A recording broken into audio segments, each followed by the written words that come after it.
Donc, je me présente, je suis Valérie Chevalon, directrice de FIBois 01, c'est l'interprofession du bois de lin. Aujourd'hui, en fait, FIBois anime le premier webinaire consacré à la filière forêt-bois en présentant de façon assez générale et globale cette filière de lin, mais plus globalement aussi la filière et ses spécificités, ses enjeux et ses acteurs. Nous nous sommes associés avec d'autres structures départementales pour présenter une série de 4 webinaires dont vous voyez le détail ici. Voilà, on ouvre le bal aujourd'hui avec une présentation globale. On aura ensuite un webinaire le 8 février sur la gestion durable en forêt qui sera animé par Bastien Brunet de l'association des communes forestières de l'Ain. Le 1er mars, on aura le thème de la construction et rénovation bois animé par le CAUE de l'Ain. Et enfin, le 15 mars, c'est la SPL ALEC 1 qui animera une visioconférence sur le thème du bois énergie. Voilà. On clôturera ce programme par une journée de visite le 29 mars, dont on vous enverra le détail des lieux prochainement. Il est bien sûr toujours possible de s'inscrire au prochain webinaire et à la journée de visite, donc n'hésitez pas à vous inscrire, à faire passer l'information autour de vous. Vous retrouvez dans le chat le lien qui vous permettra d'accéder au programme et au lien d'inscription. Pour ce programme global, donc les 4 organismes que je viens de citer, nous nous sommes associés avec l'association des maires de l'Ain. Et puis, nous organisons ce programme également avec le soutien du département de l'Ain. Ce programme, en fait, il a la vocation de sensibiliser les élus, les collectivités locales, les services techniques des collectivités locales, mais plus globalement les entreprises ou toutes les structures qui souhaitent mieux connaître la filière forêt-bois. Donc, c'est vraiment une entrée en la matière, c'est une sensibilisation, une découverte. On peut bien sûr par la suite répondre à des demandes plus précises pour accompagner des projets, pour peut-être proposer des formations plus techniques, plus longues, voilà. Nous sommes à votre écoute, voilà, pour aller plus loin ensuite dans un programme à individualiser selon vos demandes. Voilà. Sur ce premier webinaire, je vous propose le programme suivant. Il sera présenté à plusieurs voix. Donc, je vais dans un premier temps présenter FIBois 01 et ça amènera tout naturellement à présenter les acteurs de la filière forêt-bois de l'Ain. On aura également une présentation des chiffres clés du département de l'Ain. Et puis, en allant du local au plus général, en essayant de montrer aussi, de mettre en valeur les enjeux de cette filière si spécifique qu'est la filière forêt-bois. On aura ensuite des témoignages de professionnels de la filière. Ils sont cités là sur l'écran. Donc 4 professionnels qui interviendront pour présenter leur métier et puis leur vision de la filière. Et on clôturera ce webinaire par l'intervention d'Aurélie Jarin, qui travaille au département de l'Ain, qui met en œuvre depuis des années le livre blanc de la filière forêt-bois et qui présentera une initiative en cours actuellement par le département de l'Ain, à savoir les assises départementales de la filière forêt-bois. Voilà. Donc, dans un premier temps, pour présenter rapidement l'interprofession du bois de lin, comme toute interprofession, nous, notre objectif, dans un premier temps, il est de fédérer, de structurer la filière, de faire en sorte que des entreprises très différentes, on a une filière très diversifiée, et de faire en sorte que les différents maillons de la filière se côtoient, dialoguent, se connaissent, pour pouvoir monter des projets transversaux. Voilà, quand il s'agit par exemple de valoriser une essence locale, il faut qu'on mette tout le monde autour de la table et c'est des projets transversaux qui nécessitent une bonne synergie entre tous les acteurs. Donc voilà, c'est notre première mission. Ensuite, on a des missions concrètes très variées.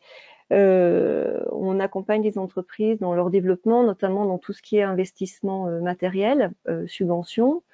On va également faire la promotion des métiers auprès des collégiens, auprès des demandeurs d'emploi, favoriser l'émergence de formations professionnelles pour les adultes dans le département de l'Ain. On a également une action très importante sur tout ce qui est promotion du matériau bois. Ça se traduit notamment par des visites, des conférences, des formations techniques auprès d'un public varié, notamment d'élus, de maîtres d'ouvrage, de maîtres d'œuvre aussi.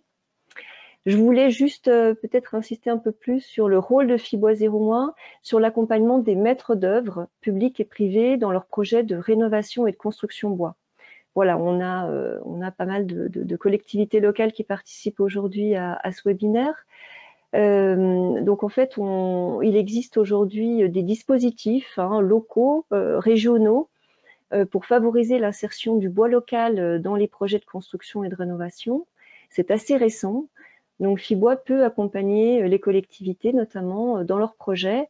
Ça peut passer par des conseils justement sur tous ces dispositifs d'aide, mais plus globalement, cet accompagnement peut se traduire par la mise en relation d'entreprises, de prescripteurs bois, d'autres collectivités locales qui auraient développé des projets similaires.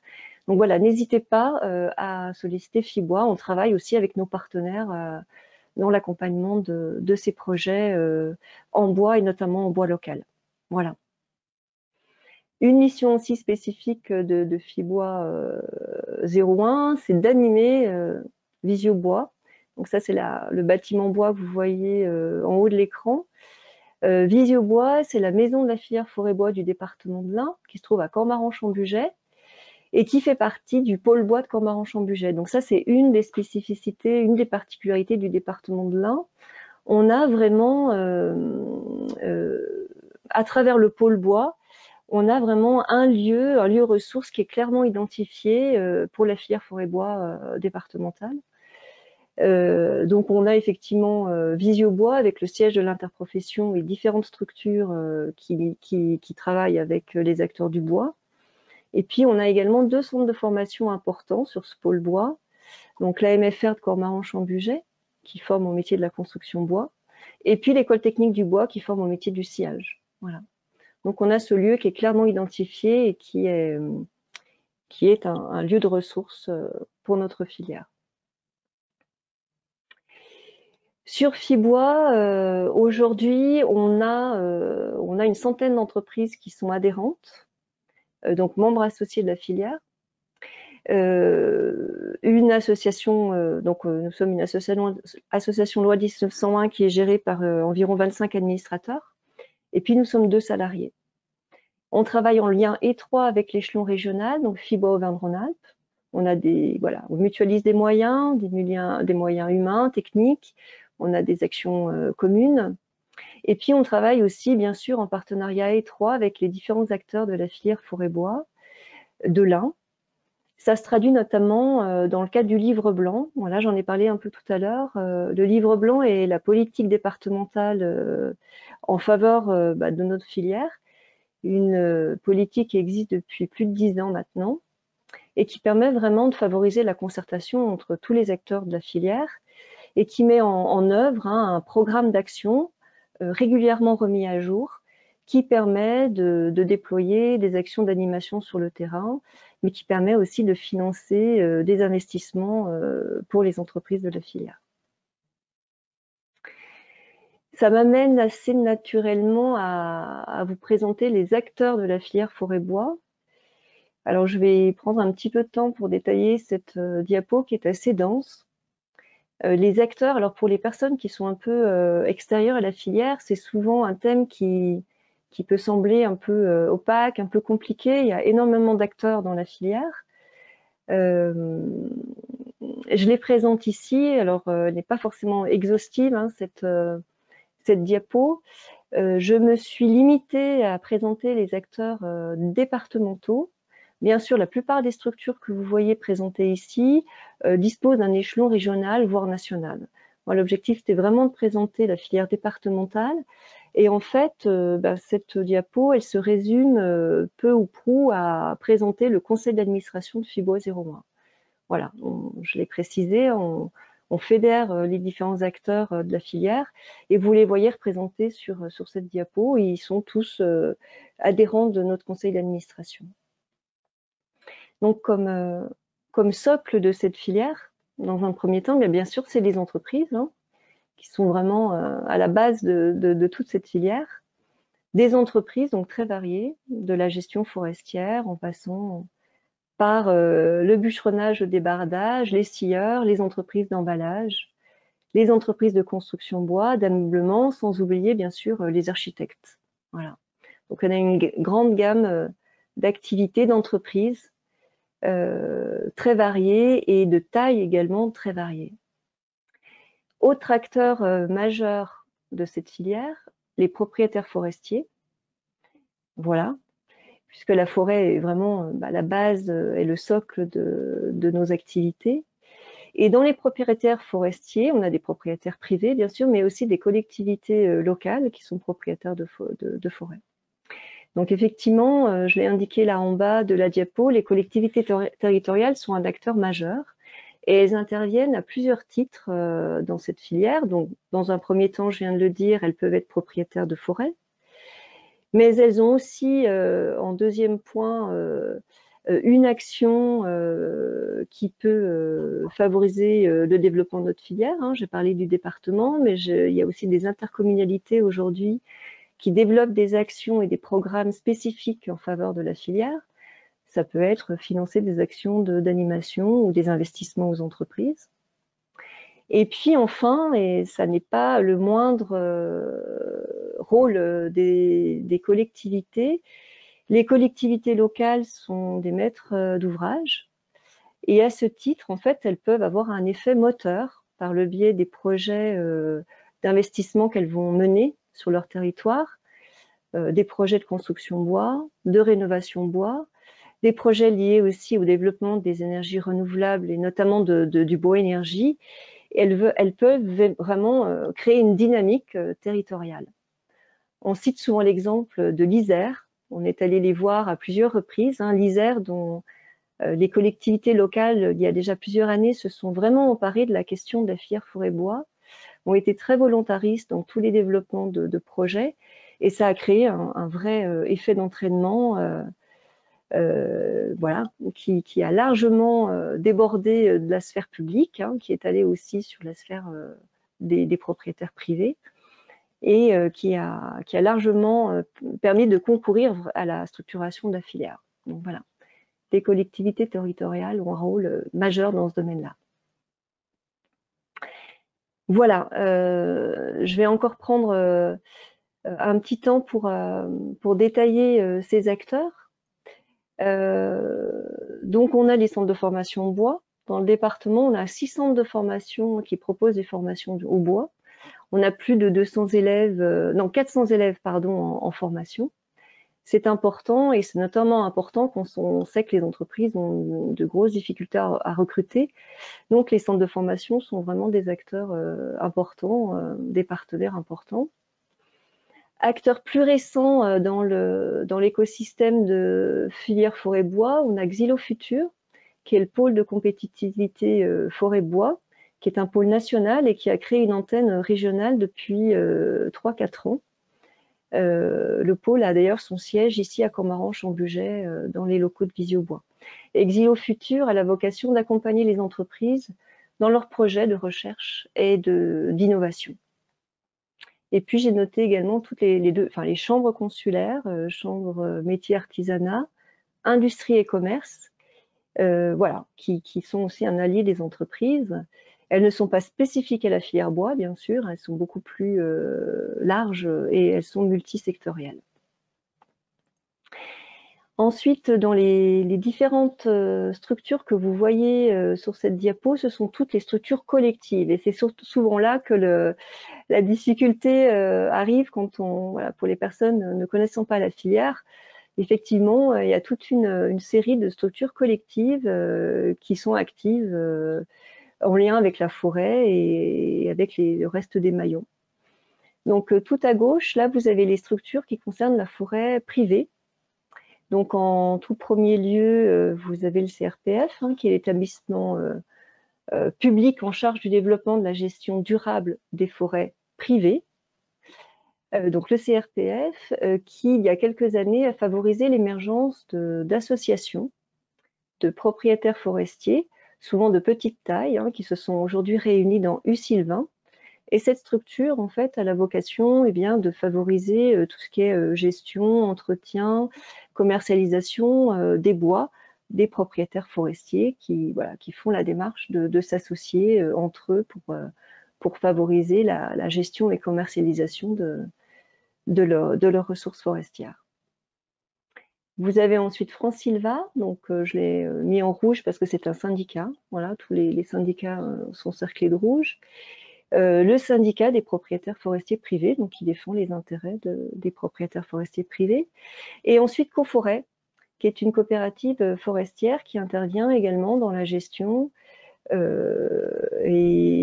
l'exploitation et la commercialisation de bois en forêt privée. Ensuite, ici en vert plus clair, vous avez les structures qui évoluent dans le domaine de la forêt publique. Alors elles ont un rôle important dans le département de l'Ain. La forêt publique représente plus d'un tiers de la surface forestière dans l'Ain. C'est plus important que la moyenne régionale et nationale. Donc vous avez bien sûr l'ONF, que tout le monde connaît, l'Office national des forêts qui gère les forêts communales et domaniales. L'Association des communes forestières, voilà, qui présentera le prochain webinaire et qui va donc fédérer des communes forestières et travailler notamment sur des aspects de gestion de propriété forestière, qui va également animer des formations à destination de ses adhérents et travailler aussi sur des thèmes tels que la commercialisation. Enfin, Bastien nous présentera plus en détail l'association le 8 février. Et puis nous avons la charte forestière du budget, animée par Lauriane Chabert, qui intervient sur des domaines transversaux liés à la forêt publique notamment, tels que des thèmes liés à la sécurité en forêt. Elle peut aussi traiter de thèmes liés aux conflits d'usage, et puis sur des thèmes liés à la communication grand public, qui sont aujourd'hui très importants, puisque voilà, la partie récolte forestière et exploitation forestière est assez souvent, comment dire, oui, controversée ou en tout cas décriée. Donc on est amené à développer des actions de communication auprès du grand public. Vous avez ensuite Forestin. Donc là, c'est une association qui regroupe des ETF, donc des entrepreneurs de travaux forestiers, qui peuvent être des bardeurs ou bûcherons. C'est un maillon clé de la filière qui fait vraiment l'interface entre la partie forêt, production forestière, et puis approvisionnement de toute la chaîne de transformation du bois. Donc les ETF dans l'Ain sont quelques dizaines d'entreprises qui sont souvent de toute petite taille, souvent unipersonnelles. C'est un maillon qui est souvent considéré comme relativement fragile. On a des structures qui peinent à se renouveler, on a des personnes qui partent à la retraite, on avait peu d'installations jusqu'à peu de temps. Alors, fait encourageant que je tiens quand même à souligner, on a depuis peu de plus en plus de jeunes qui font la démarche de s'installer. Voilà. Et donc, on espère que ce processus va se poursuivre et s'accentuer pour vraiment envisager un vrai renouvellement de la profession. Ce parcours d'installation d'entrepreneurs de travaux forestiers, il n'est pas facile. C'est une profession qui est réglementée. Il faut que les personnes puissent répondre vraiment à des conditions assez précises. Et donc, dans ce parcours d'installation, on est soutenu et on est accompagné par la Mutualité sociale agricole. Voilà. On a ensuite le groupement des scieurs de l'Ain. Donc c'est un syndicat aussi qui va regrouper des scieurs et des exploitants forestiers de l'Ain. On a un maillon scierie, je vais le voir, on va le montrer tout à l'heure, qui est particulièrement bien représenté dans l'Ain. Voilà, donc on est un département qui se caractérise aussi par la taille et par l'importance des scieries. Et puis les éléments, les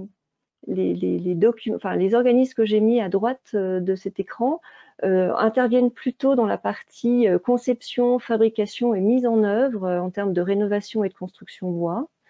Donc ils ne sont pas spécifiques à la filière bois, mais interviennent largement. On a le CAUE de l'Ain qui va conseiller particuliers et collectivités dans le domaine de l'architecture et de l'urbanisme. On a l'Association des architectes de l'Ain également.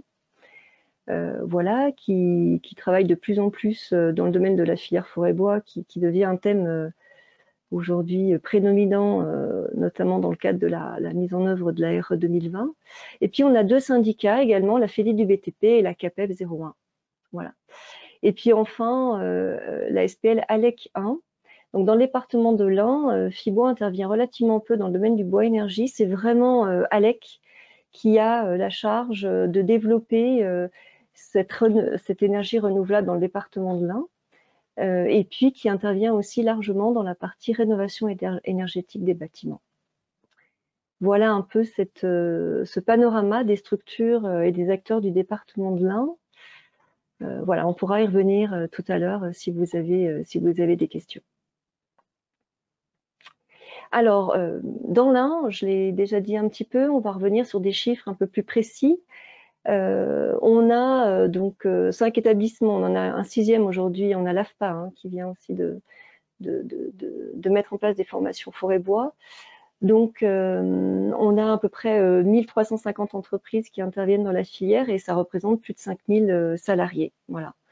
Donc, on a un département qui est relativement bien représenté en termes d'entreprises et de centres de formation. On a des entreprises, malgré tout, qui peinent à recruter. C'est une vraie difficulté de la filière. Hein. C'est pas propre à la filière forêt-bois. C'est en général assez classique des filières techniques. Mais ça reste une difficulté prioritaire, en fait, de nos entreprises. Pour faire un petit focus sur le niveau national, hein, la filière forêt-bois, c'est plus de 400 000 emplois en France. On a souvent tendance à dire que c'est plus que l'industrie automobile. Hein. Et puis, c'est 53 milliards d'euros de chiffre d'affaires. Voilà. Et la filière forêt-bois, elle crée des emplois. Donc c'est vraiment une source d'emplois non délocalisables et qui sont répartis sur l'ensemble du territoire. Et donc voilà, c'est une richesse à ce titre-là pour l'économie de nos territoires.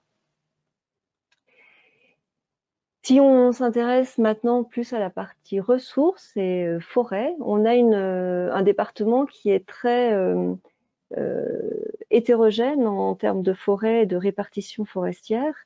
On a à peu près 35% de la surface du département qui est couverte par la forêt. C'est très inégal entre l'ouest et l'est. Hein. Bien sûr, la partie Bugey est largement couverte par la forêt. On est plutôt sur une ressource résineuse, alors que la partie plaine de l'Ain, Brest, Dombes, va plutôt être couverte par de la forêt feuillue. Et on est plutôt sur de la forêt privée, voilà, sur la partie plaine.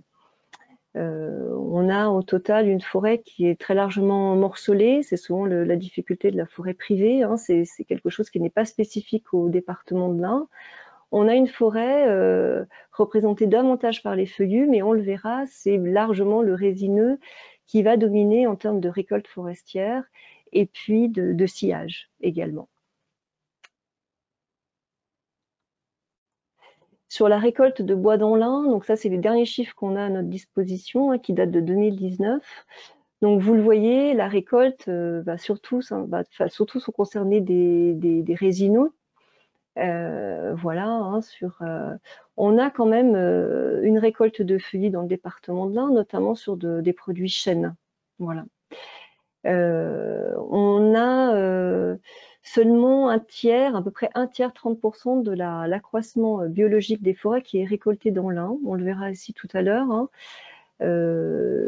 Donc, bien sûr, la marge de progression, elle reste importante notamment en feuillus, qui sont assez peu exploités par manque de débouchés. Et puis la forêt privée également est moins exploitée, plus morcelée. On a des propriétaires forestiers qui tous ne gèrent pas leur forêt. Donc les marges de progression se situent surtout en forêt privée. Voilà, sur la récolte de l'Ain, si on situe le département de l'Ain par rapport aux autres départements, on voit hein, que l'Ain se situe dans une fourchette plutôt basse en termes de récolte forestière. Si on fait un peu le zoom, hein, l'idée est d'un peu voilà, faire le zoom entre l'aspect local et un aspect un peu plus général sur les enjeux de la filière. Je voudrais m'arrêter un peu sur cette partie amont de la filière, donc récolte, forêt et récolte. La filière, elle est très spécifique. On a tendance à l'oublier. C'est un peu enfoncer des portes ouvertes que dire que la filière, elle est basée sur le vivant. Hein, c'est un écosystème. complexe, fragile, vivant, qu'est la forêt, un écosystème donc naturel. C'est ce qui fait la richesse, les atouts de notre filière, c'est aussi ce qui peut en faire la fragilité, et c'est ce qui doit aussi nous alerter sur des points de vigilance qu'on doit avoir en tête dans le développement de notre filière.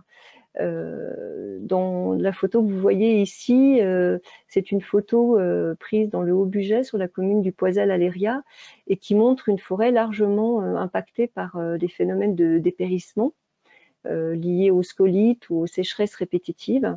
Voilà, ça montre que la forêt, effectivement, aujourd'hui, écosystème naturel, subit de plein fouet les effets du changement climatique. C'est une réalité qu'on ne peut pas ignorer et qui conditionne énormément d'actions et d'évolutions dans nos pratiques et dans nos métiers. Alors, la filière, elle repose sur un milieu naturel et qui plus est sur un milieu naturel dont on attend énormément de fonctions et de domaines très variés. Ça complexifie aussi un peu mais ça rend aussi très intéressant nos métiers et ce domaine, cette filière. J'ai repris cette diapo de l'ONF, là où on voit bien un peu à l'image de Shiva qu'on attend un petit peu tout de la filière, de la forêt, pardon. On attend qu'elle protège, qu'elle soit accueillante, qu'elle ait des effets positifs sur la biodiversité, sur l'environnement, sur le stockage de carbone, et également qu'elle puisse valoriser les produits bois et alimenter toute une filière. Voilà. Et donc cet aspect multifonctionnel qui est très spécifique aussi à l'aspect forêt, on l'abordera plus largement dans le webinaire du 8 février animé par l'Ecofort. Donc le bois, c'est une ressource locale, abondante, renouvelable. Effectivement, donc on voit que la forêt est en croissance au niveau français, au niveau du département de l'Ain aussi. On a une surface forestière qui a plus ou moins doublé en 200 ans. Vous le voyez sur ce graphique ici. C'est global sur à peu près tous les territoires en France. Dans l'Ain, où la forêt, elle continue à progresser, effectivement, tant dans sa surface que dans son volume sur pied. Bien sûr, ces chiffres, ils sont globaux, ils cachent de fortes disparités. Je l'ai dit tout à l'heure, on a effectivement des zones et des forêts qui sont largement exploitées, et puis des zones qui le sont beaucoup moins, notamment en forêt privée, et notamment en zone de montagne aussi. On a des forêts qui sont difficilement exploitables. Donc voilà, derrière ces chiffres, voilà, 56%, c'est le taux de prélèvement moyen de l'accroissement naturel en France, c'est près de 30% dans l'Ain. Voilà, ces chiffres cachent quand même des disparités assez fortes. Et donc on reste vigilant au niveau de notre filière. Il faut une vigilance collective pour récolter du bois, certes. On est tous conscients que c'est nécessaire pour alimenter toutes nos entreprises et tout le circuit de transformation du bois. Mais il faut être vigilant pour que la filière se développe de façon harmonieuse tout en assurant le maintien des différentes fonctions de la forêt, cet aspect multifonctionnel des forêts. Et cette vigilance, elle est d'autant plus importante à l'heure actuelle où on est dans un contexte où il y a une très forte demande sur les bois. On a des tensions assez fortes sur le marché du bois. Et puis on a aussi une réglementation, notamment la RE 2020, qui nous laisse présager que la demande en bois va bien continuer à augmenter. Voilà. Donc il est important effectivement que nos actions s'inscrivent bien dans une réglementation française sur tout ce qui est gestion forestière.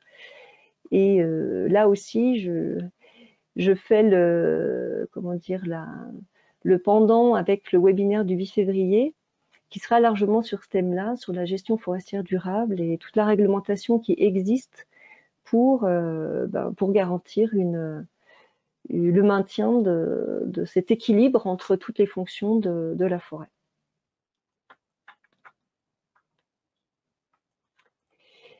Alors le bois, on l'a déjà un petit peu vu, c'est un matériau aussi qui est polyvalent. Là, si aujourd'hui, là maintenant, je m'intéresse plutôt à la fonction économique de la forêt, hein, pourvoyeuse de bois, de matériel bois pour toute la filière.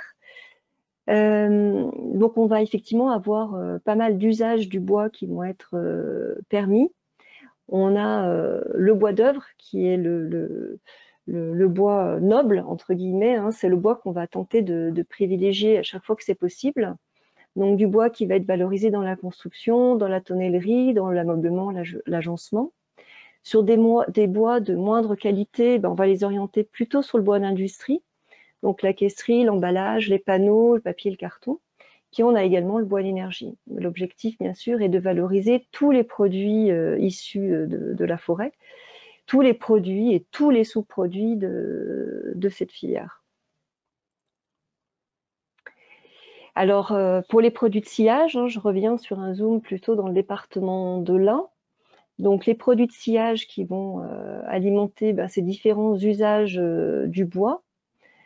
On est dans l'Ain, là encore, sous les derniers chiffres, on est sur plus de 300 000 mètres cubes de produits de sciage produits dans le département de l'Ain. Vous le voyez, ces produits de sciage, ils sont essentiellement résineux, à plus de 88%. Voilà, on a une petite part de feuillus. Et puis l'Ain se démarque voilà, par cette importante activité de sciage. C'est vraiment une des spécificités du département de l'Ain. On a de nombreuses scieries et des scieries aussi de taille importante. On a des scieries de taille nationale hein, qui font partie des principales scieries en France. Et puis on a tout un réseau aussi de scieries moyennes et petites. Si cette fois-ci on compare le département de l'Ain avec les autres départements d'Auvergne-Rhône-Alpes, on voit bien hein, cette prédominance du département de l'Ain, qui est le premier département pour le sciage de feuillus, pour le sciage de sapins épicéas également.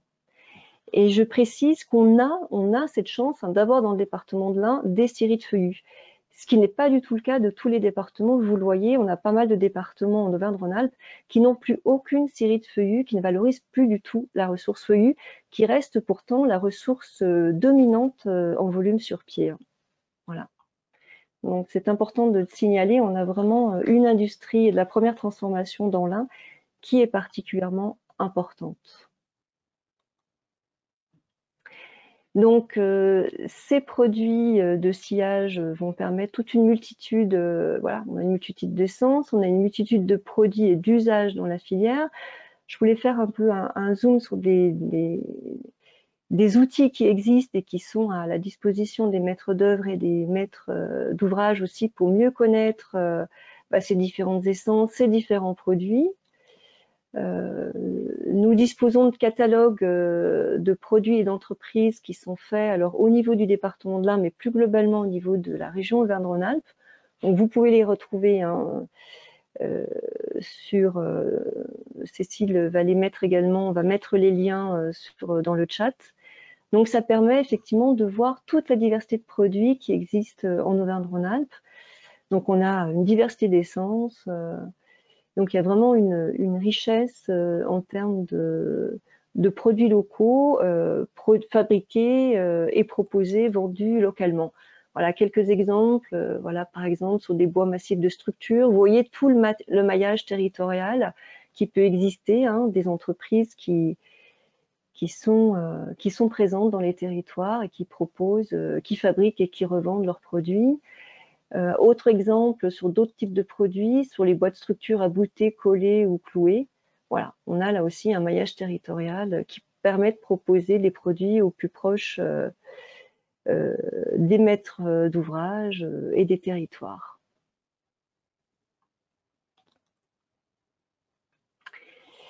Alors, autre caractéristique, autre atout du bois, hein, c'est une énergie, un matériau performant. Là aussi, une slide pour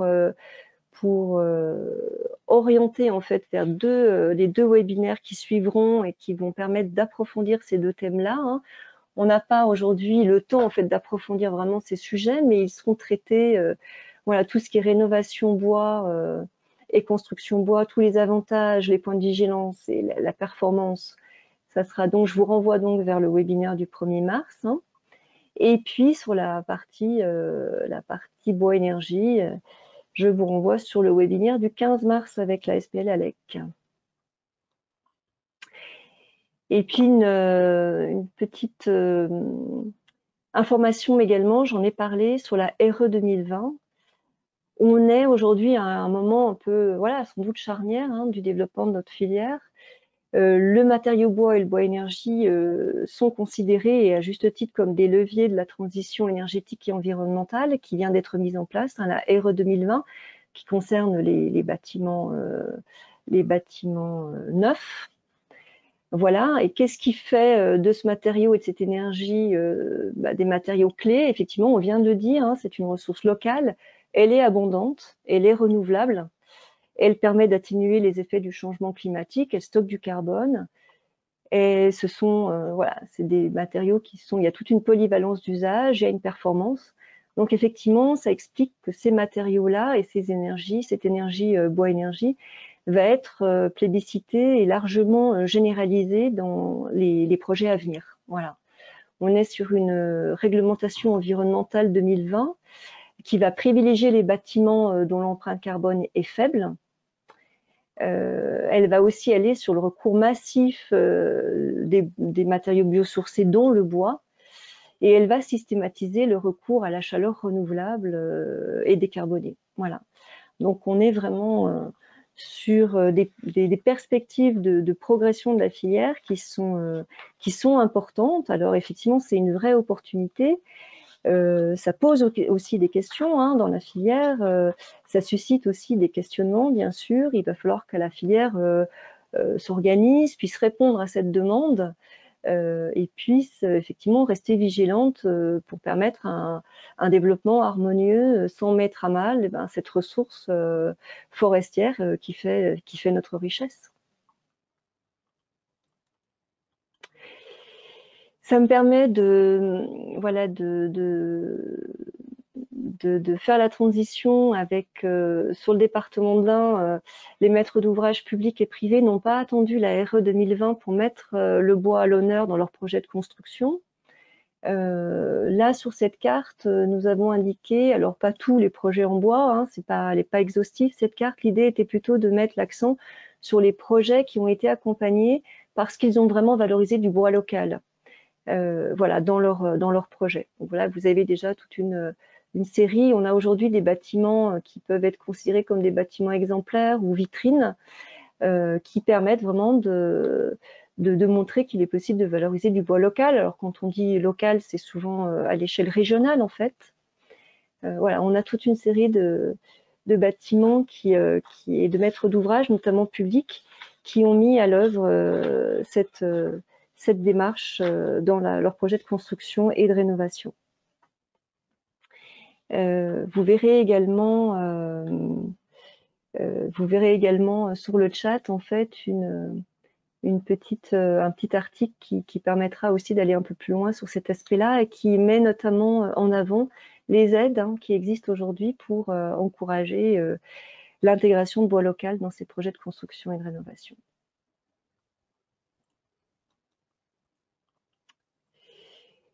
Voilà, alors j'ai passé très rapidement, on va peut-être prendre un petit temps, je regarde l'heure, on est un peu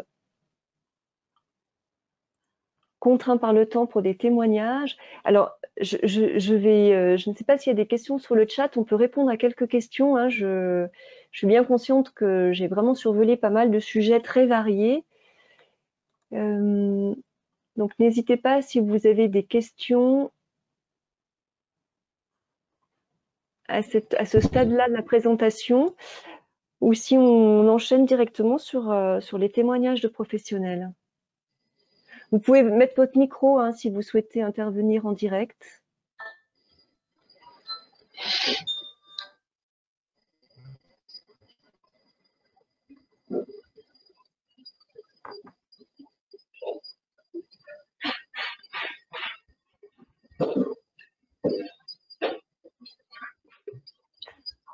Bah, écoutez, si on n'a pas de questions à ce stade, moi je vous propose de faire intervenir directement les professionnels qui vont représenter plusieurs maillons de la filière.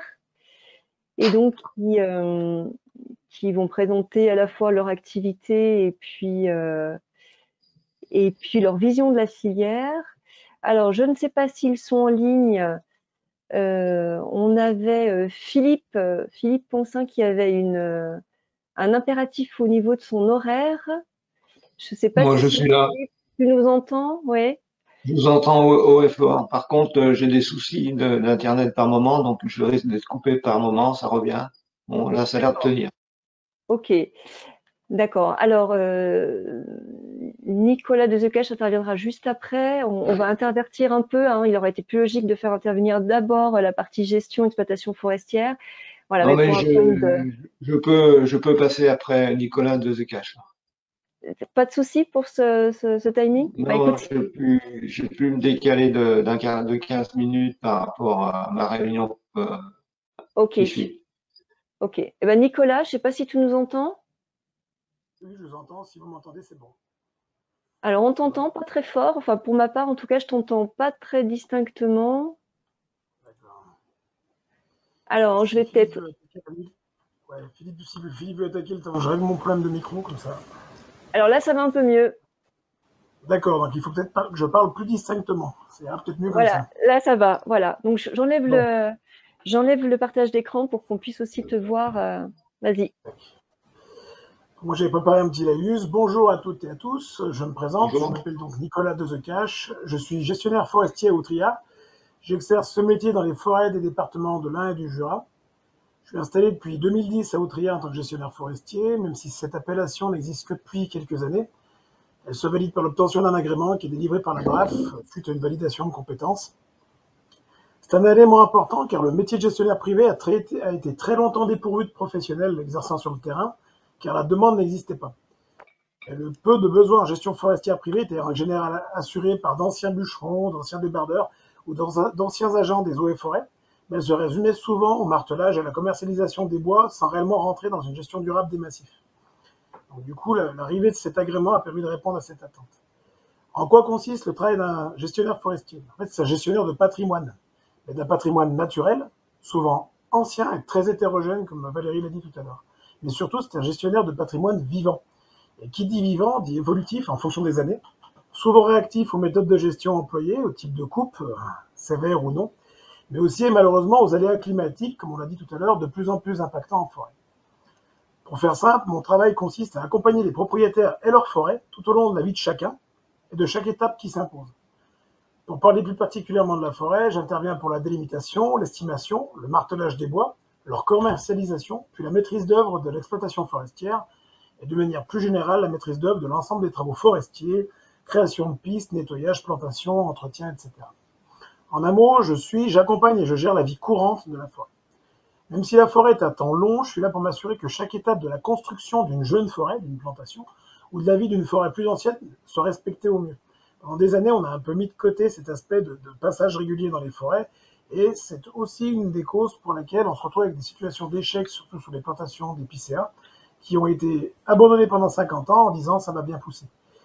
Et donc cet accompagnement en forêt va de pair avec la mise en place de pratiques sylvicoles adaptées aux situations, mais également par la mise en valeur des prestataires de qualité et conscients de l'enjeu de leurs interventions sur le territoire. Par exemple, une forêt de sapins oubliée pendant 50 ans ou plus aura besoin de coupes légères mais régulières afin de favoriser l'installation de la jeune génération et d'assurer sa pérennité. Seulement, si ces coupes sont mal faites, peu réfléchies ou encore, des fois c'est encore pire, faites au mauvais moment, tout le capital restant mais à venir sera perdu. Et à mon sens, la gestion forestière, soit publique ou privée, surtout quand elle se veut durable, n'est pas une option. Du côté des propriétaires, mon rôle est de conseiller ces derniers sur les orientations sylvicoles possibles, valables sur le terrain, surtout vis-à-vis des enjeux climatiques, mais aussi économiquement et bien sûr techniquement réalisables. Au-delà de l'aspect du métier, qui a déjà plusieurs facettes, les propriétaires peuvent par exemple me mandater pour l'estimation de valeur de leurs parcelles, dans le cadre d'une succession, d'une vente de ces dernières. Mais surtout, en ce moment, aussi et surtout, je travaille beaucoup sur les montages de dossiers de subvention, on en a parlé aussi tout à l'heure, pour la plantation forestière, suite notamment au dépérissement des forêts, dû au scolyte, on en reparlera. Je les accompagne aussi, et c'est de plus en plus courant, et c'est encourageant, ça va encore une fois dans le sens de ce que disait Valérie, dans la démarche de rachat de parcelles voisines de nouveaux propriétaires. Je prends l'exemple d'un propriétaire à Belmont qui n'était pas propriétaire forestier, qui s'est investi là-dedans, et qui, non content d'avoir acheté un petit bout de parcelle, rachètent tout autour pour se créer un vrai massif avec un vrai patrimoine autour. C'est pas uniquement un patrimoine économique, c'est aussi un patrimoine vivant, et lui le voit comme ça.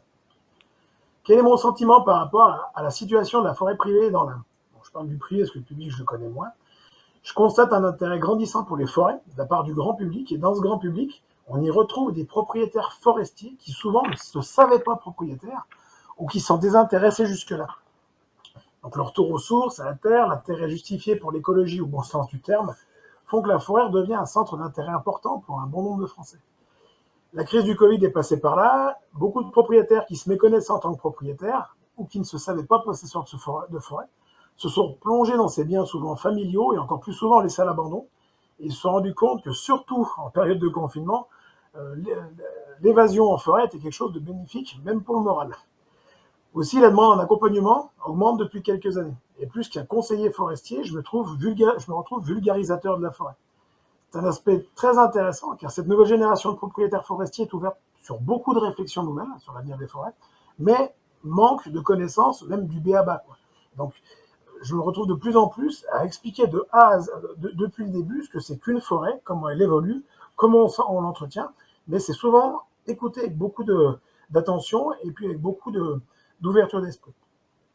Ceci dit, l'intérêt croissant du grand public nous a amené, nous, professionnels de la forêt, à devoir faire face à une interprétation parfois hâtive de nos activités, souvent biaisée par les réseaux sociaux et les médias.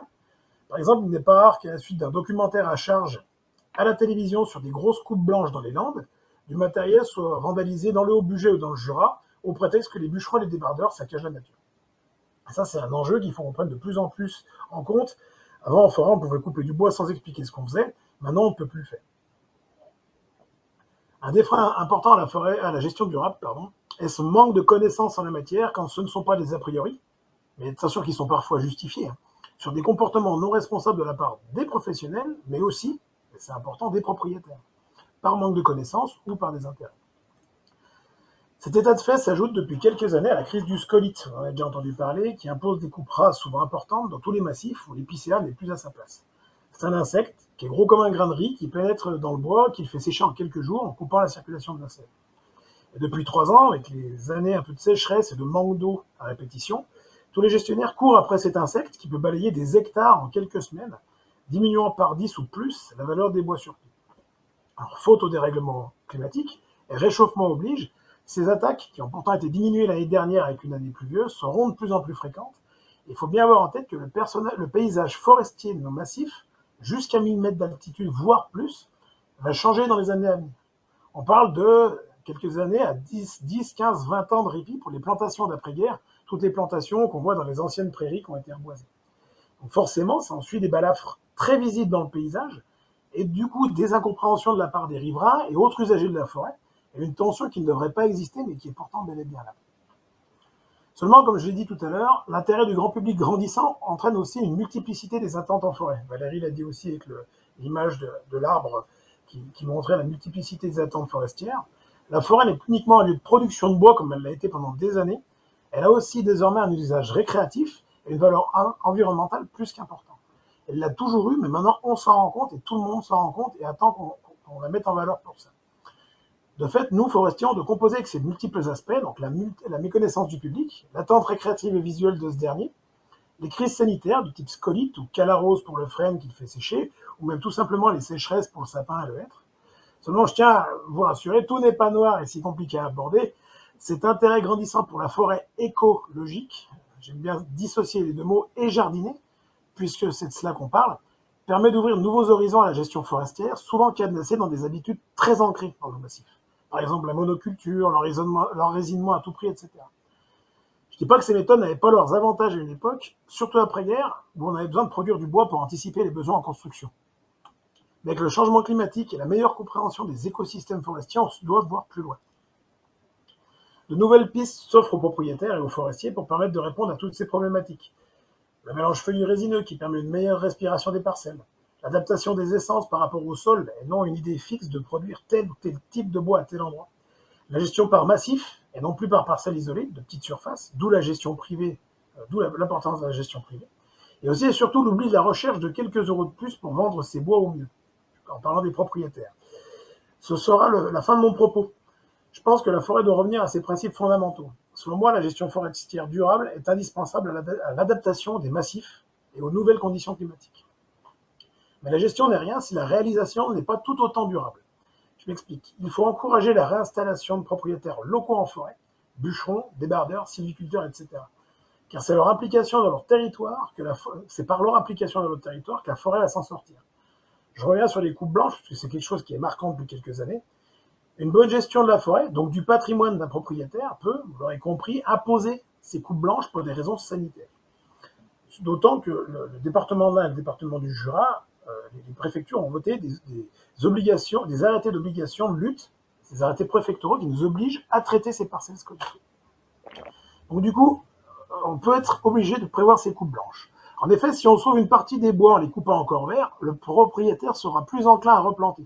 Par contre, si rien n'est fait, que même l'opération de coupe est déficitaire pour ce dernier, rien ne sera entrepris pour reconstituer un patrimoine forestier. Alors attention, c'est peut-être pas une mauvaise chose. Peut-être que la nature se débrouillera d'elle-même pour réinstaller les arbres dont nous avons besoin pour construire et nous chauffer. Mais ça, rien n'est moins sûr.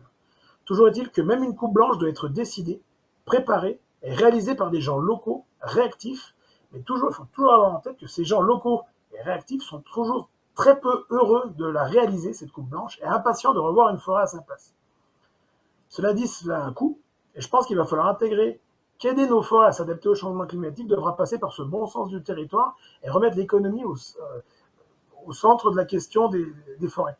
Je vous encourage donc à réinvestir une partie de vos recettes en forêt, dans du nettoyage, du regarding ou de la replantation, et croyez-moi, c'est pas perdu. Donc 10 minutes, c'est très court, je vais résumer mon propos. Certes, la forêt est malade, elle souffre du dérèglement climatique, du manque de suivi des parcelles, du morcellement, des préjugés, du manque d'intérêt flagrant de ces dernières années pour une gestion plus durable. Mais la forêt aussi a le vent en poupe, comme le disait Valérie, le grand public s'y intéresse, mais il faut prendre le temps de lui expliquer ce qui s'y passe, ce qu'on ne faisait pas avant, ce à quoi on s'attache de plus en plus. Les filières forestières se concertent, réfléchissent ensemble à une meilleure valorisation de vos bois. C'est un enjeu majeur dans le stockage du carbone. Les domaines de la construction et du chauffage domestique ou collectif ont de plus en plus besoin de bois. La jeune génération s'y intéresse. Encore une fois, comme on le disait, elle comprend son intérêt multiple et semble vouloir y travailler. Par contre, il faut l'encourager en valorisant ces métiers de la forêt et en les payant au juste prix. De mon côté, le métier de gestionnaire devient donc d'autant plus complexe, mais il n'a jamais été aussi intéressant. Aussi, la forêt bouge, bougeons avec elle. Je vous remercie.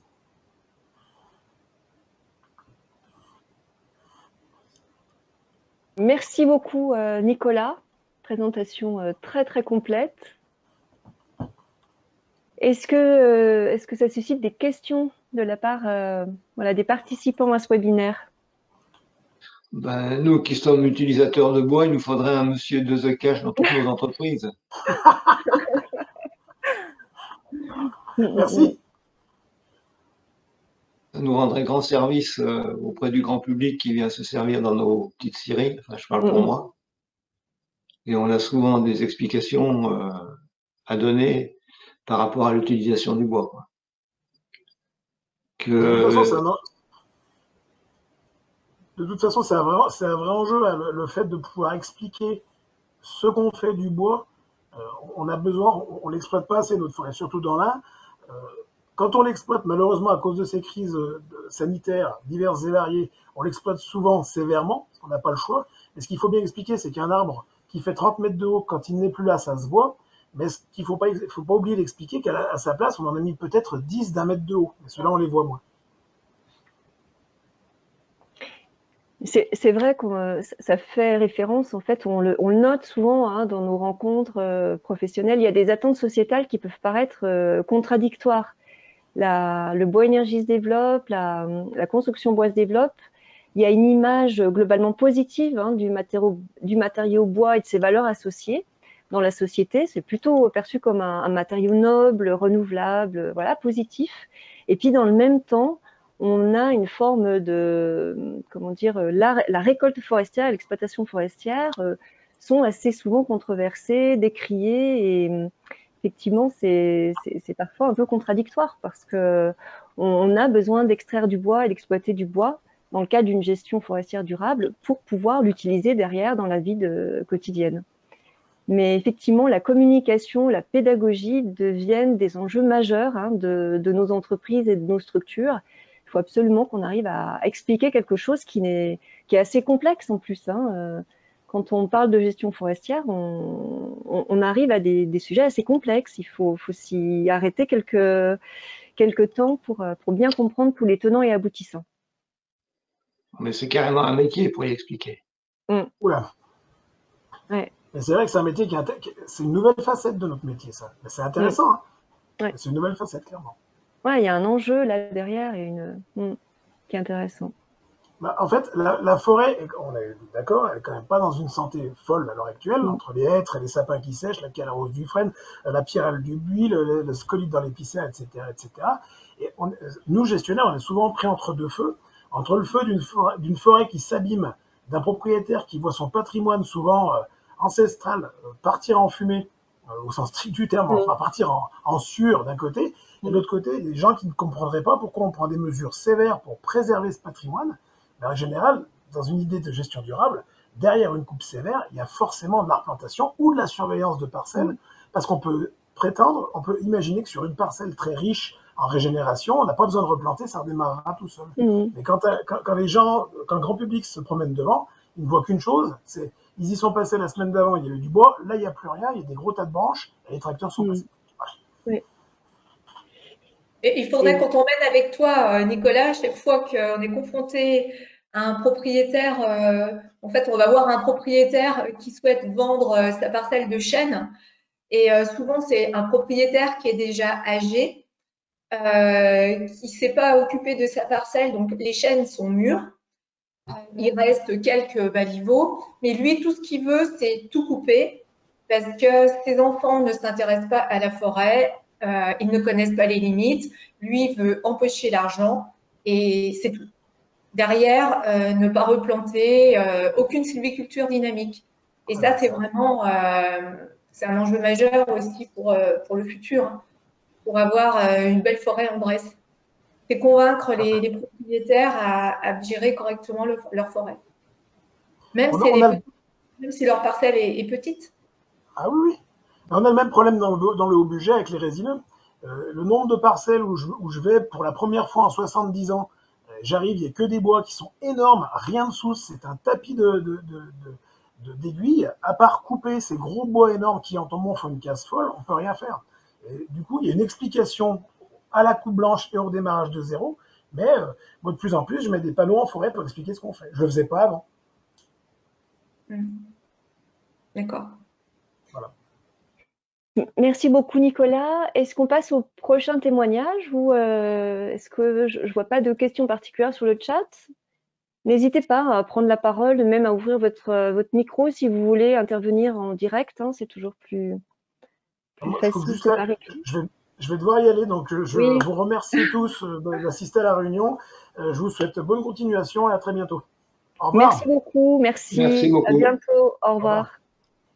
Du coup, Philippe, tu vas prendre la parole. Je vais prendre le relais. Voilà, donc après la gestion forestière, on aborde le thème de la scierie résineux et scierie feuillue. Donc voilà, Philippe, je vais repartager mon écran pour montrer également quelques photos de l'entreprise. Bien, écoutez, bon, on dit bonjour ou bonsoir à tous. Après cette introduction de Valérie, cette présentation de la filière bois quand même assez détaillée, me concernant donc Philippe Poncin, je suis gérant d'une scierie artisanale située à côté de Bourg-en-Bresse, Val-Revermont. C'est une scierie résineuse. Nous transformons un peu plus de 15 000 m3 annuellement de bois résineux, tout confondu. Donc quand je dis tout confondu, pour principalement sapin épicéa du massif jurassien, mais également du douglas, de plus en plus, du pin. Alors je tiens à dire pin sylvestre et pin vermouth, puisqu'il faut savoir que le pin vermouth est une essence peu connue et qui est essentiellement sur notre territoire de Val-Revermont, soi-disant le plus gros peuplement de France se situe chez nous. La scierie Poncin emploie 14 personnes. C'est une scierie de service. qui utilise donc des bois locaux, hein, puisque la distance entre le massif jurassien, le massif du Haut-Beaujolais, un petit peu le Morvan et également autour de Treffort, ça fait une distance d'entre 100 et 110 km. Donc ce n'est pas excessif par rapport à nos approvisionnements. Nous avons une clientèle essentiellement de charpentiers, artisans, hein, puisque on travaille avec une clientèle locale. Pour vous donner à peu près notre triangle d'action, nos clients se situent entre Bourg, Mâcon, Lyon. Voilà, nous n'exportons pas. En termes de débit, on fait essentiellement ce qu'on appelle du débit sur liste, hein. La scierie de service, c'est surtout là-dessus, à contrario, la scierie industrielle qui va faire plutôt des débits standards. Et bon, donc énormément de petits clients artisans. En parallèle de notre scierie de produits résineux, on fait également un peu de négoce. On essaye d'amener un maximum de produits utilisés dans la rénovation, en parallèle de la charpente, qui passe par le bardage, la terrasse, les lamellés collés, les contre-collés. Donc ceci, c'est un travail de négoce, hein. On fait de l'achat-revente, mais non pas de la production. Voilà, qu'est-ce que je peux vous dire d'autre? Donc nos scieries de service, ça va par le transport. On peut livrer, nous avons un camion pour livrer nos clients. On fait du rabotage, du séchage, bien évidemment du débit sur mesure, des longueurs jusqu'à 12 mètres de long. Et puis voilà notre principale activité. On fait aussi ce qu'on appelle un peu du sciage à façon. Alors le sciage à façon, c'est un petit peu en voie de disparition, mais on a encore quelques paysans qui ont des bois locaux et qui nous les amènent à scier à la scierie. Bon, c'est un petit peu compliqué parce que ce sont des bois, tantôt il y a un peu de feuillu, un peu de résineux, donc c'est assez compliqué pour nous la mise en œuvre au niveau de la lame de scie. Mais ça fait partie de notre service et de notre activité. Voilà, on fait également du traitement, traitement de charpente en classe 2. Hein, c'est ce qui est demandé au niveau des DTU de charpente. Alors on vient d'investir dans une cabine d'aspersion à contrario d'un bac de traitement qu'on avait auparavant. Alors pourquoi cette cabine par rapport à un bac? En termes d'environnement, le bac de traitement nous imposait d'avoir un stock permanent de 15 000 litres, 15 000 mètres cubes, non 15 000 litres pardon, de produits de traitement prêts à l'emploi, alors qu'avec une cabine on est à 900 litres, ce qui nous permet au niveau administratif et au niveau autorisation d'exploiter d'être beaucoup plus à l'aise. Voilà. Moi, le souci par rapport à notre activité est bien évidemment la formation au niveau du personnel. On a beaucoup de mal, beaucoup de difficultés à trouver du personnel qualifié. Et même en ce moment, c'est du personnel tout court qui est très difficile à trouver, hein. On manque de personnel.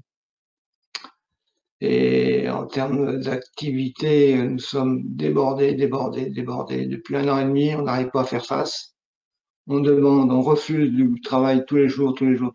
On n'est pas capable de répondre. C'est assez compliqué.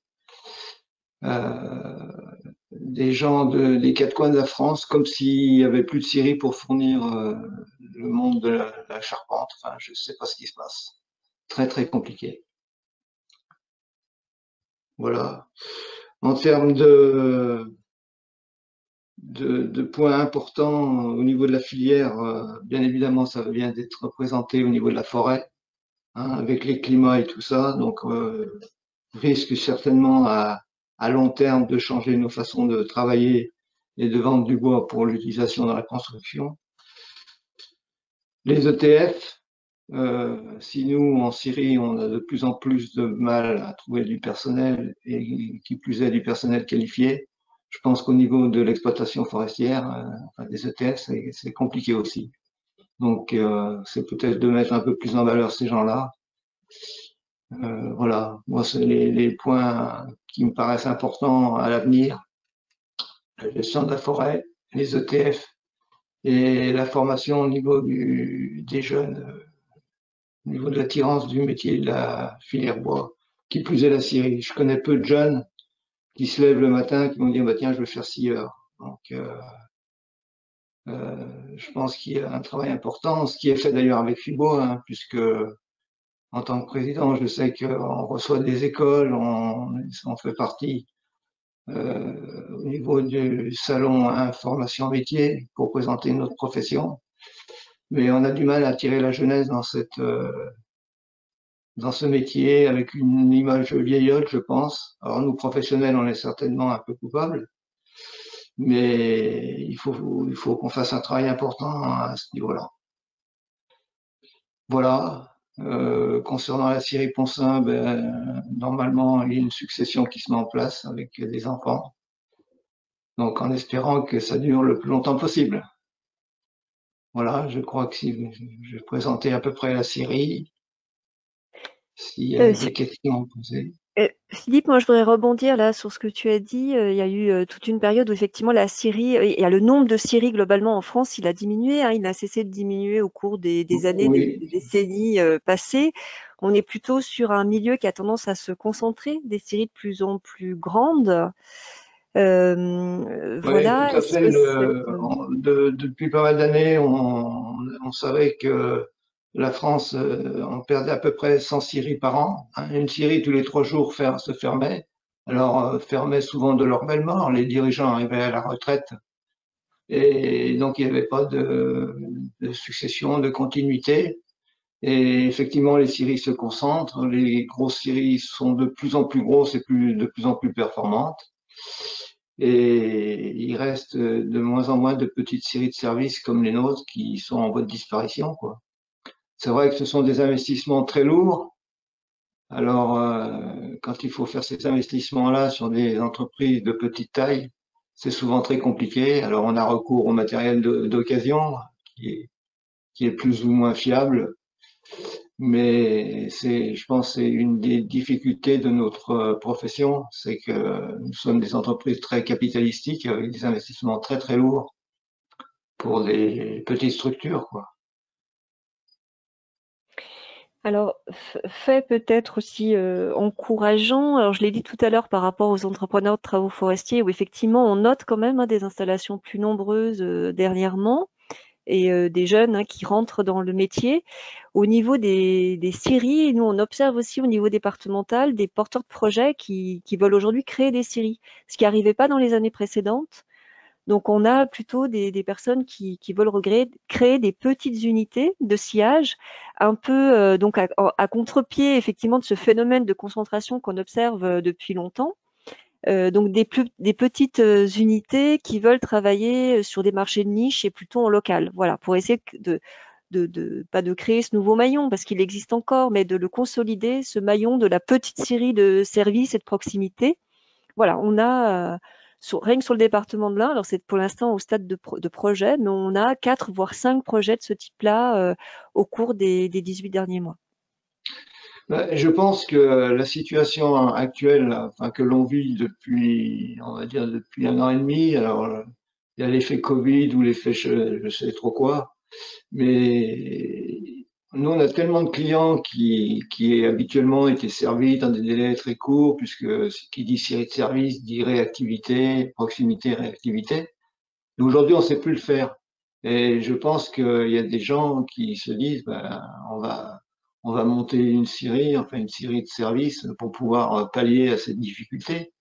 Mais moi, je le vois depuis 1 an et demi, on a du mal à faire notre métier, quoi, qui est la série de services. Et ce qui peut encourager effectivement des gens à s'installer. Ouais, tout à fait. Alors, est-ce que vous avez des questions par rapport à cette présentation d'une scierie, donc de taille moyenne du département de l'Ain, scierie de résineux? On va aborder aussi la question de la scierie de feuillus, hein, je l'ai dit tout à l'heure, c'est vraiment une des particularités de notre département, hein, cette présence et cette importance des scieries de feuillus dans la partie ouest du département. Alors, est-ce que Philippe, on te libère ou si vous avez des questions, n'hésitez pas, hein.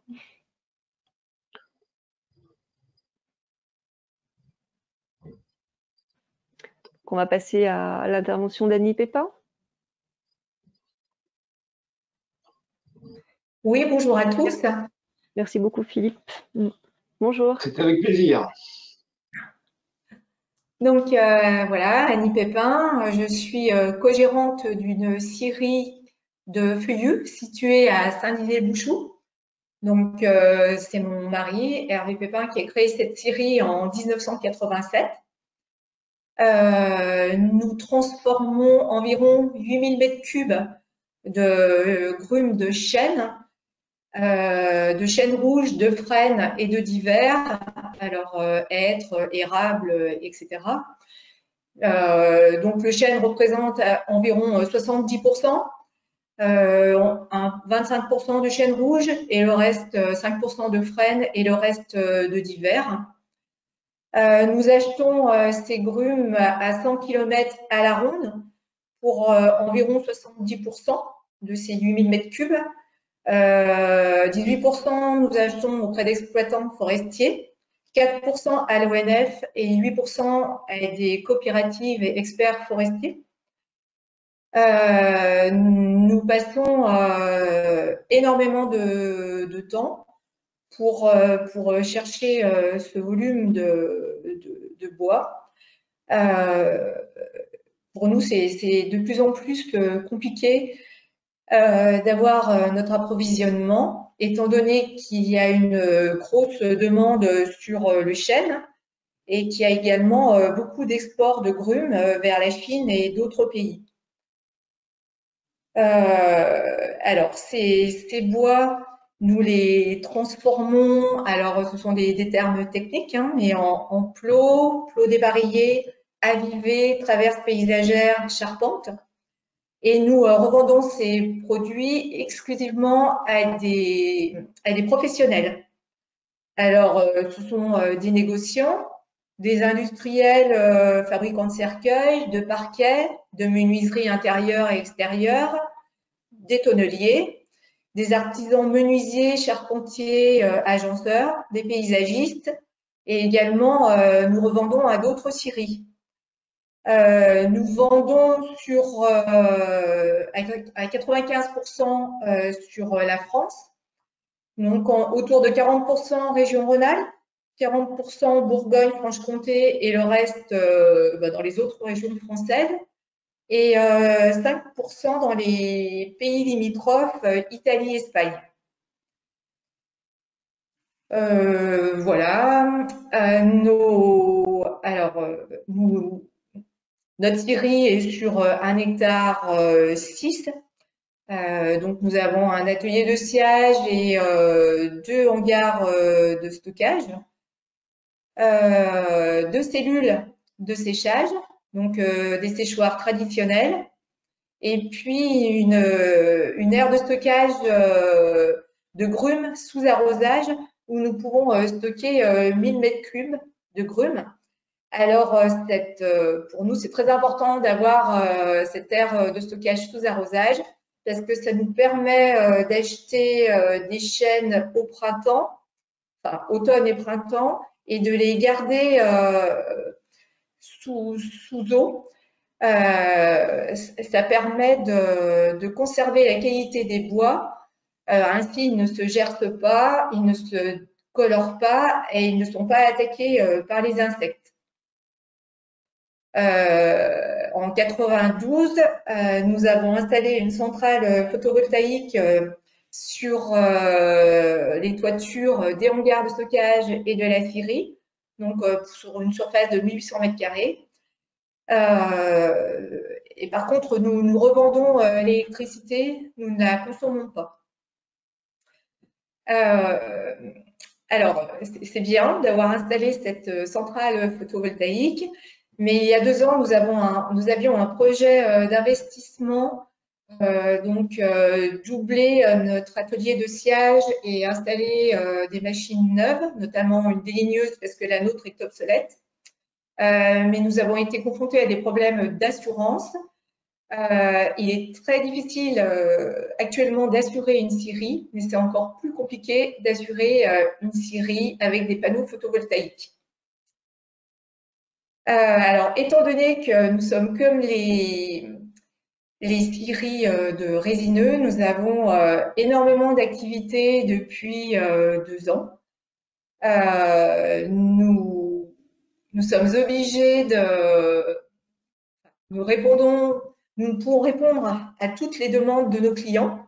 Donc, on fait ce qu'on peut dire des quotas par client et on essaye de les satisfaire en fournissant une certaine quantité à chaque client, mais on ne peut pas fournir la quantité demandée.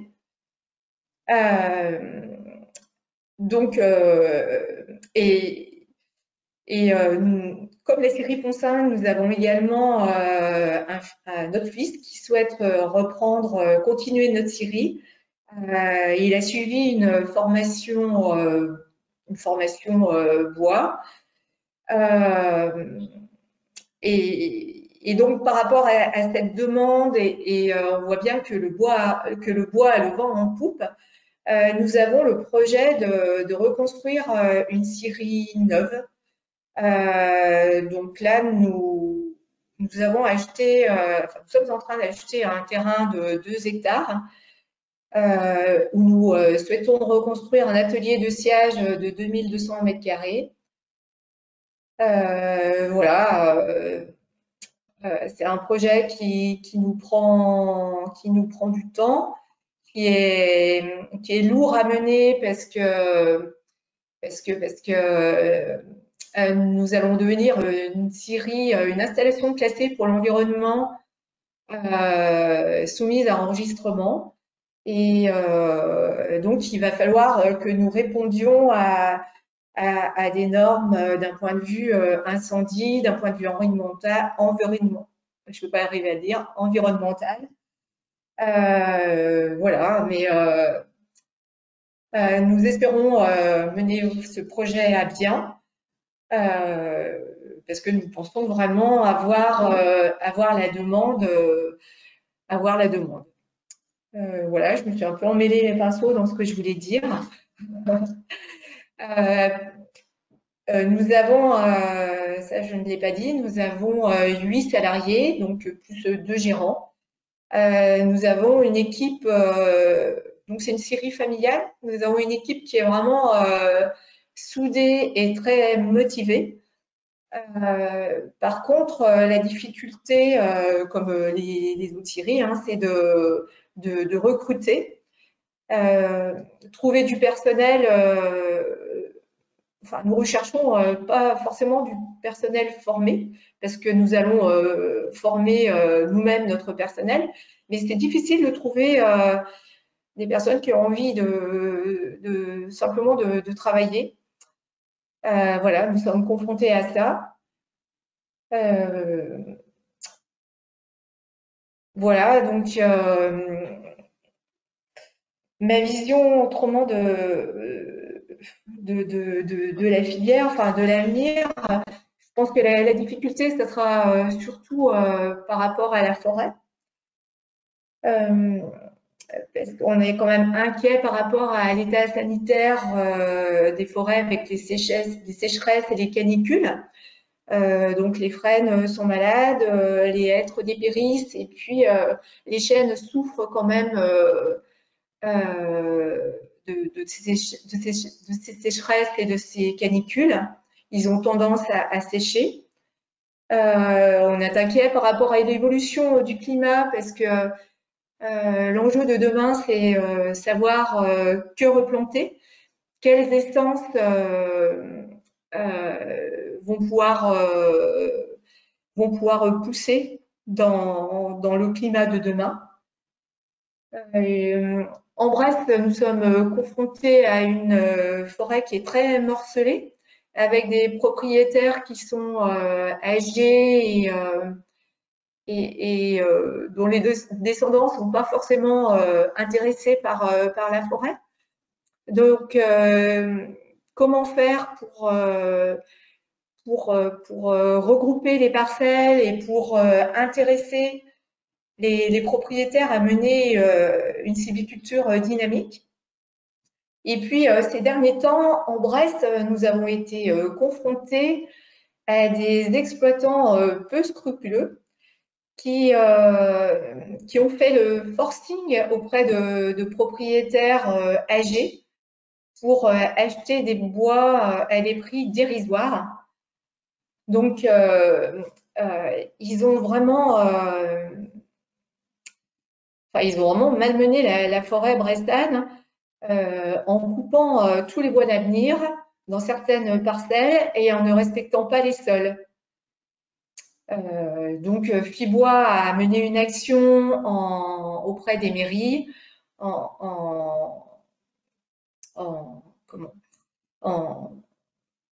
pour que les propriétaires en fait soient avertis de ces procédés peu scrupuleux, et quand ils ont une offre de prix, il faut absolument qu'ils fassent jouer la concurrence. Il y a beaucoup de scieries là sur le secteur. Il ne faut pas s'arrêter à une première offre de prix. Voilà, je ne sais plus trop où j'en suis dans mon exposé. Voilà. Je ne sais pas si j'ai été très pessimiste ou je ne sais pas comment vous avez ressenti les choses. En fait, nous avons énormément d'activités et ça, c'est vraiment une très bonne chose. Notre chiffre d'affaires est passé là entre 2020 et 2021 de 1,8 million à 2,5 millions euros. Donc, ça veut bien dire l'activité que nous avons. Simplement, notre inquiétude, c'est vraiment par rapport aux approvisionnements. Voilà. Enfin, nous avons un gros projet d'investissement. C'est beaucoup d'argent pour nous. Est-ce qu'on sera certain dans les années futures d'avoir notre approvisionnement pour faire tourner le matériel installé? En fait, notre question est là. Oui, en fait, la ressource, Annie, si je peux compléter, la ressource est là, mais il y a une telle demande en fait sur les marchés aujourd'hui qu'il y a effectivement des lots qui partent plutôt sur l'export et du coup qui ne sont pas valorisés en local. Voilà, on a ce phénomène qui tend à prendre de l'ampleur sur le département de l'Ain, mais plus globalement en France, où une partie de la ressource part sur l'export parce que les prix sont plus attractifs et que les propriétaires, du coup, ou les exploitants privilégient parfois l'export. Oui, en fait, l'export se fait surtout par rapport à la forêt privée, parce que la forêt publique a mis en place le label UE. C'est-à-dire que les entreprises, pour pouvoir acheter des lots à l'ONF, il faut que les entreprises certifient qu'elles transforment les grumes sur le sol européen. Donc, les exportateurs ne peuvent pas acheter ces bois labellisés. Et notre souhait serait que la forêt privée adhère à ce label UE. En fait, la récolte de chêne est de 1,9 million au niveau national. Les scieries françaises ont besoin de 1,7 million de mètres cubes. Et il y avait 660 000 mètres cubes de chêne exportés. Donc, ce qui fait qu'il y a un manque de 460 000 mètres cubes de volume de grumes de chêne. Il y a certaines scieries, principalement dans le nord de la France, qui sont obligées de chômer parce qu'elles manquent de grumes. Alors c'est vrai qu'on est obligé de passer de plus en plus de temps auprès des propriétaires pour arriver à acheter des grumes de chêne. Le chêne, ça fait augmenter les cours, mais après ça, je trouve que c'est quand on voit le temps qu'il faut pour qu'un chêne pousse, on arrive peut-être au bon prix aussi pour le propriétaire, pour qu'il puisse gérer correctement sa forêt. C'est vrai que le chêne, c'est l'essence feuillue vraiment qui est plébiscitée, qui n'a pas de difficulté pour trouver des débouchés. Un des enjeux aussi de la filière, c'est de pouvoir à terme mieux valoriser d'autres essences feuillues qui sont aussi dans nos forêts, qui sont parfois en quantité assez importante et qui ne sont pas gérées, pas forcément exploitées par manque de débouchés. Voilà, c'est vraiment une réalité. On parle notamment du hêtre, nous, dans notre département, qui va plutôt être exploité en bois de feu, alors qu'il y a encore quelques années, le hêtre était plutôt une essence qui était valorisée dans la construction bois, notamment en aménagement intérieur, et qui correspond bien au niveau visuel à des critères actuels de bois clair, etc. Mais voilà, on a une filière, par exemple, en hêtre aujourd'hui qui est un peu périclitée. Et on a un enjeu fort finalement à redévelopper des usages pour des bois feuillus Oui, qu'on a le présents localement. il y a le merisier, il n'y a plus de marché, il n'y a plus de demande Mm. euh, par rapport à ces bois-là. Mm. Ouais. Et c'est là peut-être aussi qu'en tant que prescripteur, que maître d'œuvre, que maître d'ouvrage, hein, il y a un poids, enfin une action qui peut être importante justement parce que en prescrivant ce type d'essence, ben, ça permet derrière de redévelopper ou de structurer une filière et puis de réactiver des circuits de transformation et de commercialisation qui sont un peu en suspens aujourd'hui. Alors c'est vrai que souvent, quand on se lance dans ces essences enfin peu utilisées aujourd'hui, les maîtres d'ouvrage font un peu figure de pionniers et de précurseurs. Donc c'est parfois des projets qui demandent un peu plus de temps, mais au final, l'intérêt il est réel et puis ça permet de démultiplier l'action et d'avoir cet effet d'entraînement dont je parlais au départ. En tant que maître d'ouvrage, notamment public, on peut avoir ce rôle-là de, par exemple, de choisir d'aménager un bâtiment public en valorisant des bois feuillus locaux pour comme vitrine, comme pour communiquer et puis pour derrière aider la filière à se structurer. Alors, je n'ai pas parlé de nos connexes. Alors, en fait, en connexe, nous avons les écorces, la sûre et ce qu'on appelle des chutes courtes. Alors, nous arrivons à bien valoriser nos chutes courtes et la sûre. Les chutes courtes partent pour faire du charbon de bois. La sûre pour des chaufferies. Mais par contre, il est très difficile de valoriser nos écorces alors que l'écorce représente 13% du volume de l'agrume. Par exemple, nous vendons nos écorces 2,50 € la tonne chargée, qui ne représente rien. Et alors, on essaye de développer auprès d'agriculteurs locaux pour mettre cette écorce en paillage dans leur stabulation. Euh, donc, pour éviter de consommer trop de paille. Donc voilà, ça c'est à titre, c'est à laisser actuellement. Bon, pour l'instant c'est plutôt concluant. Bon, ça c'est vraiment intéressant parce que c'est en circuit court, parce que ce sont des agriculteurs de la commune. Ça évite de transporter ces produits sur des centaines de kilomètres. Voilà, affaire à suivre. Ça sera intéressant, je pense, de voir des communes installer des chaufferies bois sur nos secteurs, parce qu'il y a quand même pas mal de scieries qui ont des connexes, donc ils ne savent pas forcément quoi faire.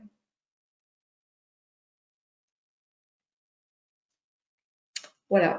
Merci Annie. Alors, merci pour voilà, toutes ces explications. S'il n'y a pas de questions, on peut poursuivre là un peu le voyage au cœur des métiers de la filière, là, après la gestion, la partie scierie, donc première transformation du bois. C'est le tour de la deuxième transformation du bois. Donc, en l'occurrence, nous avons là le témoignage de Norbert Héritier, qui est menuisier dans le sud du département et qui va nous présenter son activité, sa structure et puis ses perspectives aussi d'évolution dans le cadre de cette filière. Norbert, est-ce que vous nous entendez? Oui, bonjour à tous. Désolé, j'arrivais pas à rebrancher mon micro. Euh, Merci à Philippe et à Annie pour leur présentation sur la première transformation. Euh, Avant de démarrer, je vais peut-être donner quelques indications sur la situation du secteur de la construction bois. Donc ça regroupe les charpentiers, les constructeurs de maisons de ossature bois et puis les menuisiers. Donc c'est un marché depuis plusieurs années là, qui est en forte croissance. On va considérer qu'on est au-dessus de 10 à 15% de croissance annuelle sur ces marchés-là. Donc il y a un fort dynamisme qui est dû à plusieurs choses. Donc premier étant la sensibilisation du grand public sur l'utilisation du bois dans la construction, qui se substitue à d'autres matériaux euh, qui ont un impact carbone beaucoup plus important. Tout ça, c'est poussé par les différentes lois qui ont été mises en place. Donc, Valérie a parlé en introduction de la RE 2020 qui est mise en application à partir du 1er janvier, qui renforce la réduction de l'impact carbone sur l'ensemble des bâtiments. Ça, c'est un point important. Ensuite, les enjeux, je dirais là, c'est plus au niveau de la filière, c'est la transition écologique qui a été vue sur les bâtiments, donc d'atteindre la neutralité carbone à horizon 2050. Donc l'utilisation du bois prend complètement sa place. Donc là maintenant on voit de plus en plus de bâtiments qui sortent de terre avec des R+5, R+6, R+7 totalement en bois. Donc ça nous permet vraiment, c'est un enjeu très important pour la filière. Voilà ce que je peux dire. Ensuite, il y a le marché de la rénovation qui vient d'être aussi redopé par les nouvelles actions qui ont été mises en place, entre autres MaPrime Rénov, qui permet donc de rénover les passoires thermiques, entre guillemets, entre autres sur le changement des menuiseries et mettre de la fenêtre plus écologique, donc de la fenêtre en bois. Donc tous ces éléments font qu'il y a un vrai défi pour la filière bois qui soutient l'activité. Voilà ce que je dirais. Alors ce qui est intéressant, c'est que ça commence à rendre, c'est le début, hein, attractif les métiers du bois aux yeux des jeunes générations. C'est le début. Alors je sais que nous, je parlerai de notre entreprise après, mais on est assez sensible sur ce point. On essaye de valoriser l'apprentissage dans notre société. On a une dizaine, même en ce moment, on a 2 stagiaires, donc on a 10 apprentis et 2 stagiaires. On valorise l'apprentissage en faisant visiter notre usine. Là, il y a 15 jours, on avait la MFR. On a fait un trophée jeune avec le Cobati pour mettre en avant l'apprentissage dans notre filière. On a aussi, via Fibois, fait une application pour les jeunes. Donc l'application s'appelle Willby, donc qui est destinée aux jeunes. C'est une journée, une journée avec un jeune.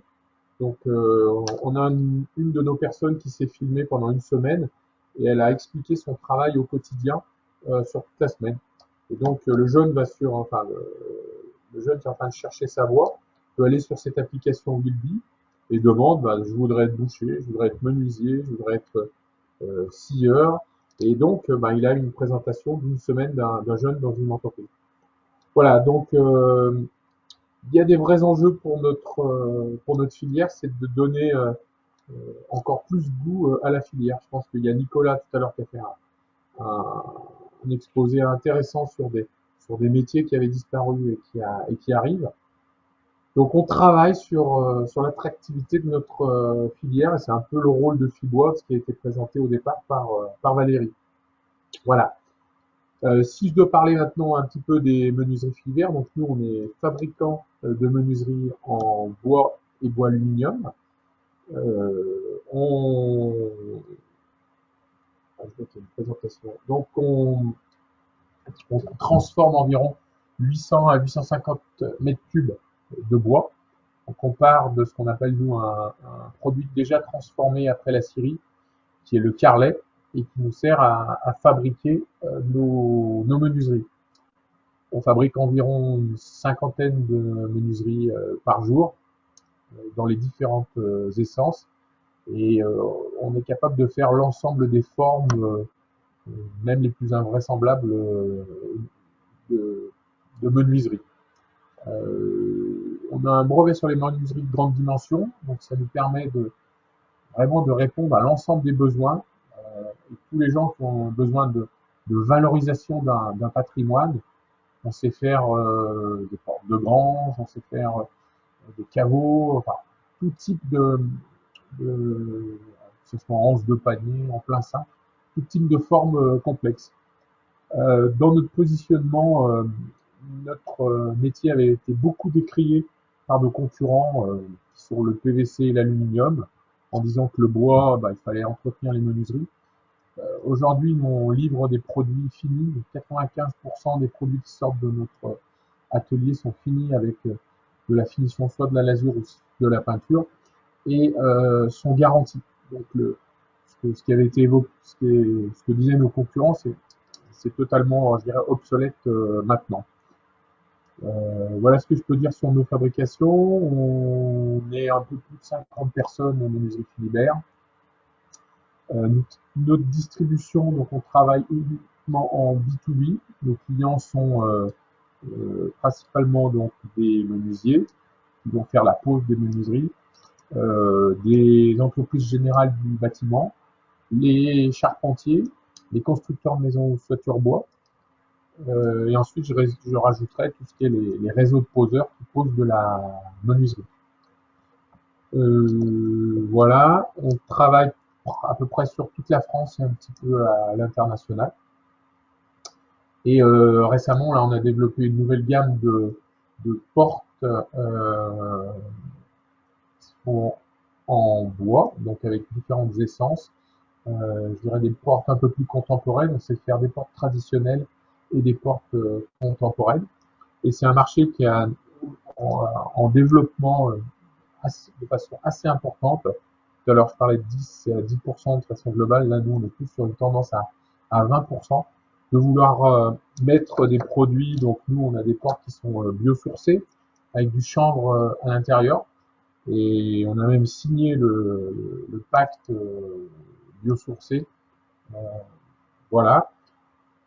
Je crois que je vais avoir dit à peu près tous les éléments sur voilà, on a une cinquantaine de portes puisqu'on est sur ce transparent-là. Et puis c'est tout, je crois que j'ai fini ma présentation. Voilà, si vous avez des questions, je reste à votre disposition. Et on fait aussi souvent des visites, et je terminerai peut-être là-dessus, de notre entreprise, que ce soit pour des mairies, pour des maîtres d'ouvrage qui veulent voir l'intérêt de la menuiserie bois et comment peut être, quel rôle peut avoir la menuiserie bois dans les constructions. Voilà. Merci à tous. Je me permets de rebondir, Norbert, sur votre intervention pour revenir à cette diapo que j'ai passée un peu vite tout à l'heure. Hein. J'étais un peu pressée, voilà, pour commencer les témoignages avant 18h, enfin 18h moins quart. Mais je reviens un peu sur cette diapo où on montre en fait des annuaires qui sont présents et qui montrent les entreprises et les savoir-faire de la région Auvergne-Rhône-Alpes. Et donc le document que là vous avez à droite, c'est un guide qui vient de sortir donc en 2021 et qui recense en fait des entreprises menuiseries et agenceurs, donc fabricants, présents en Auvergne-Rhône-Alpes. Et c'est important en fait au niveau de la FIER et des interprofessions de pouvoir éditer ce genre de guide et faire ce travail de recensement. Ça permet justement de rapprocher ensuite les entreprises et les maîtres d'œuvre et maîtres d'ouvrage. Voilà, quand on parle de menuisier, c'est un terme qui est très générique aujourd'hui, qui recoupe énormément de réalités différentes entre les menuisiers qui sont uniquement poseurs, des menuisiers qui vont ne faire que du PVC, par exemple. On avait beaucoup de mal, par exemple, à différencier et à distinguer quelles étaient les entreprises qui fabriquaient encore et des menuiseries bois. Voilà. Donc il y a eu ce travail de recensement qui a vraiment permis de mettre un coup de projecteur et de mettre en lumière ces entreprises et ces savoir-faire qui sont encore très présents sur notre territoire. Et voilà. Et c'est important de pouvoir les mettre en lumière.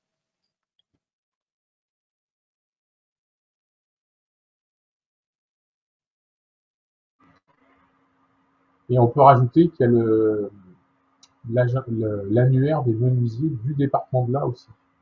Oui, voilà, tout à fait. Oui, oui. Vous trouvez sur le site de Fibois. En fait, on a commencé par l'annuaire du département de l'Ain et puis on l'a étendu ensuite au niveau régional. Voilà. Et est-ce que, au niveau de l'évolution des métiers, peut-être, si vous pouvez nous dire un mot. En fait, la menuiserie, c'est vrai qu'on est sur des tailles d'entreprise, un peu comme la scierie, hein, on l'a vu tout à l'heure, sur des tailles très différentes, avec des équipements, des techniques qui vont différer énormément d'une entreprise à l'autre, hein. On a effectivement des menuiseries de type industriel ou semi-industriel. Il reste aussi tout un maillage d'entreprises qui vont plutôt travailler de façon plus artisanale et sur un périmètre beaucoup plus restreint. Voilà, on est là aussi sur une très grande variété de types d'entreprises et finalement de produits et de savoir-faire.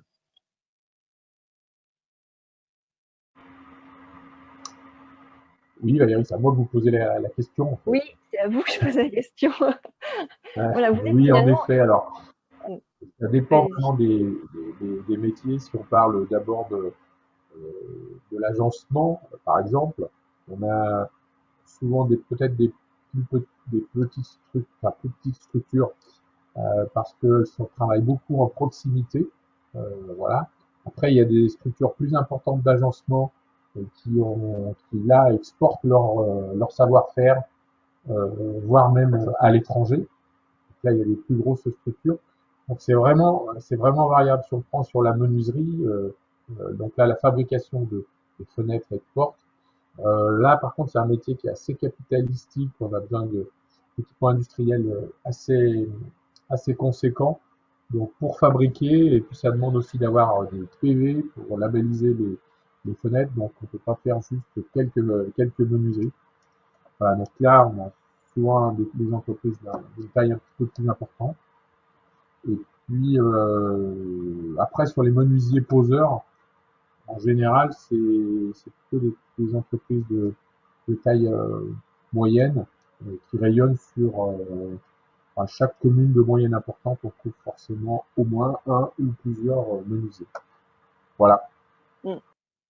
Et puis, je pense qu'il y a une attente aussi du grand public. C'est vrai qu'il y a encore quelques années, on parlait beaucoup de bois exotique dans la partie menuiserie. Et c'était plutôt, sinon un gage de qualité, en tout cas, c'était plutôt voilà, quelque chose de courant. Aujourd'hui, l'attente de la société change aussi.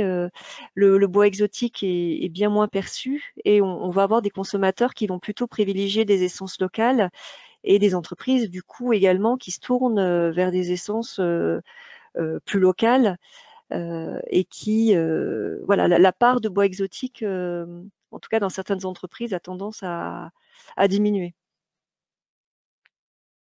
Tout à fait, et on essaye de mettre en avant, bien entendu, des essences locales. Voilà.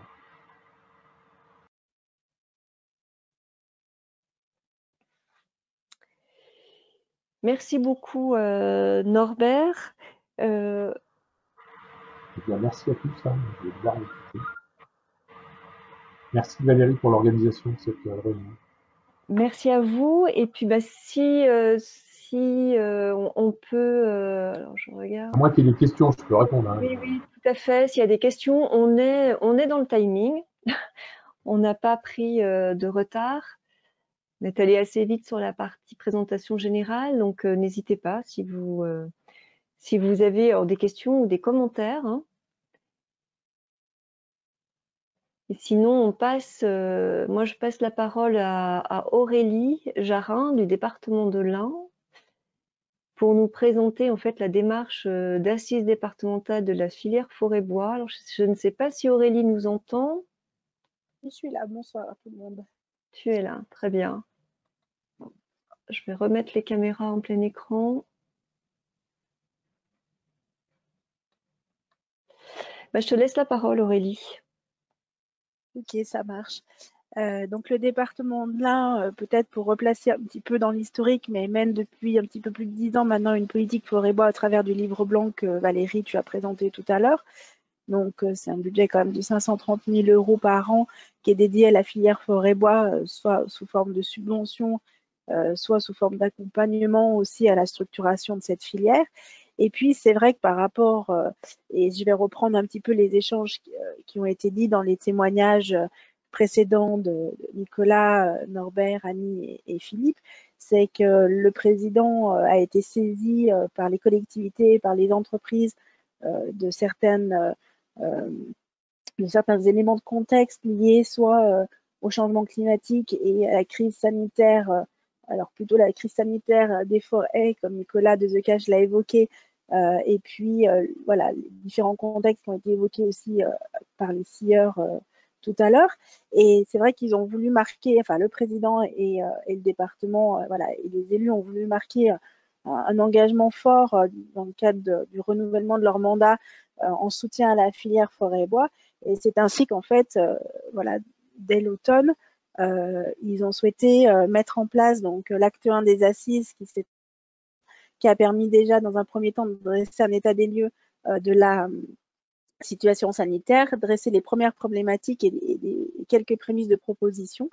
Et puis, il y aura un acte 2 de restitution des travaux menés au printemps. Et entre les deux, où on est dans cette période-là, alors, vous m'entendez parce que j'ai l'impression que j'ai un problème de réseau. Oui, oui, on t'entend, Aurélie. D'accord, parce que j'ai eu un message comme quoi j'avais un souci, donc non, c'est bon. Donc, je continue. Donc, entre les deux, acte 1 et acte 2, donc, des groupes de travail sont en cours pour vraiment aller dans la volonté du président de travailler en concertation avec la filière. Et c'est vraiment quelque chose à la fois d'inédit et en même temps, on sent aussi une certaine appétence à ces réunions, puisque du coup, voilà, on a quand même réussi à mobiliser une 60aine de structures et d'entreprises. Donc, et les entreprises, en plus, apprécient ce travail et de se rencontrer. Donc, lors des assises, il y a eu quand même 3 tables rondes qui se sont déroulées. Une qui était plutôt sur le volet amont forestier, en lien quand même avec les scieries, pour comment on pouvait concilier la production et la préservation de la ressource de la forêt. La deuxième qui était plutôt orientée sur l'aménagement du territoire à l'heure de la transition écologique et énergétique, était quand même assez axée sur la maîtrise du foncier forestier. Ça n'a peut-être pas été trop évoqué aujourd'hui, mais c'est un vrai enjeu pour les collectivités aujourd'hui. Et puis la troisième, comment garantir un usage local du bois. C'est ce que Annie Pépin a évoqué tout à l'heure avec le contexte de l'export des grumes, notamment en Chine, aux États-Unis. Et voilà, et c'est vrai que je vais reprendre aussi un petit peu ce que Nicolas Dezecach a dit. C'est vrai que l'impact du changement climatique aujourd'hui sur la forêt, c'est un vrai enjeu puisque ça a des conséquences écologiques, ça a des conséquences paysagères, il l'a dit aussi tout à l'heure, le changement de paysage demain va être différent, ça a des conséquences financières, les bois ne sont pas forcément vendus à leur juste prix aujourd'hui, enfin en tout cas je vais parler des bois dépérissants, et puis économique puisque ça désorganise toute une filière, et c'est fort de ce constat-là que le président du département en fait a souhaité agir à tous les maillons de la filière. Donc du coup, l'objectif, c'est d'arriver d'ici le printemps, en fait, à décliner un nouveau plan d'action avec des actions qui vont être renforcées, voire même des nouvelles actions. Et ce qu'il en est ressorti, et ça rebondit aussi sur encore une fois, les propos qui ont été dits, mais dans les acteurs de la filière, la volonté est vraiment d'aller sur les sujets de communication auprès du grand public. Vous l'avez dit tout à l'heure, il y a un enjeu majeur qui a été identifié dans le cadre de ces assises, la question des métiers, de l'emploi, le recrutement, Norbert l'a dit, Philippe l'a dit aussi. Donc voilà, c'est toutes des pistes sur lesquelles aujourd'hui on travaille. Et puis rendez-vous au printemps pour la suite. Et voilà, ceux et celles qui sont présents aujourd'hui, qui souhaitent participer à la restitution, n'hésitez pas soit à me contacter, soit à contacter Valérie Chevalon côté Fibois. voilà, pour en savoir plus sur le prochain événement organisé par le département. Si vous avez des questions, je suis à votre disposition et sinon, merci Valérie d'avoir organisé ce webinaire.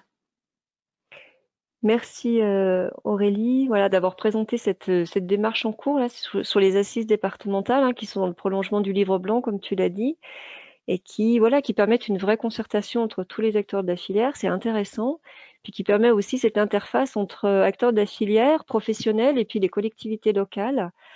Je vais rebondir effectivement sur ton intervention et puis sur une initiative effectivement que je n'ai pas présentée au tout début lorsque j'ai présenté les différents acteurs de la filière. J'ai mis en avant le fait que les collectivités locales, elles jouaient un rôle important dans ce développement, et ce à plusieurs titres.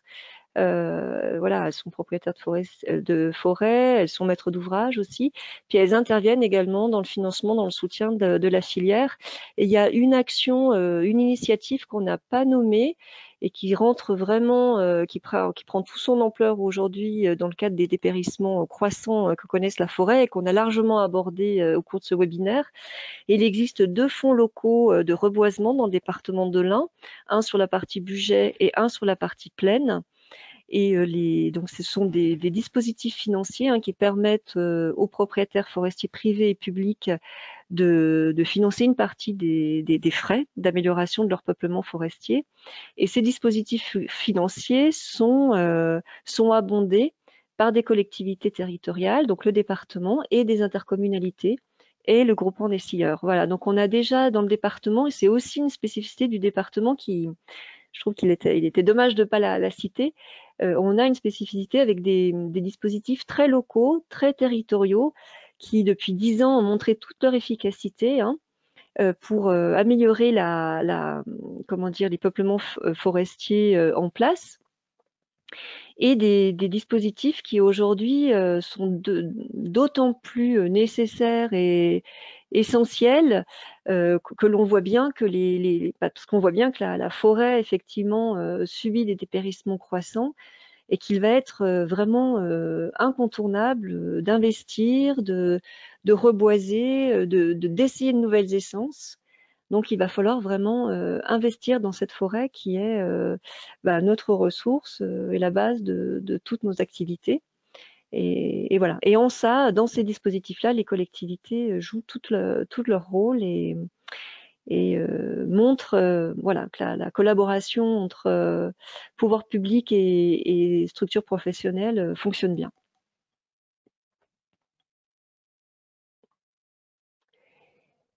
Voilà, alors je ne sais pas s'il y a d'autres commentaires. En tout cas, moi, j'en profite là pour remercier les différentes interventions de chefs d'entreprise qui ont émaillé ce webinaire et qui ont permis de lui donner corps, de lui donner des illustrations très concrètes, à la fois au niveau individuel ou au niveau d'une entreprise, et puis également de transmettre une vision un petit peu plus globale de la filière et de ses enjeux.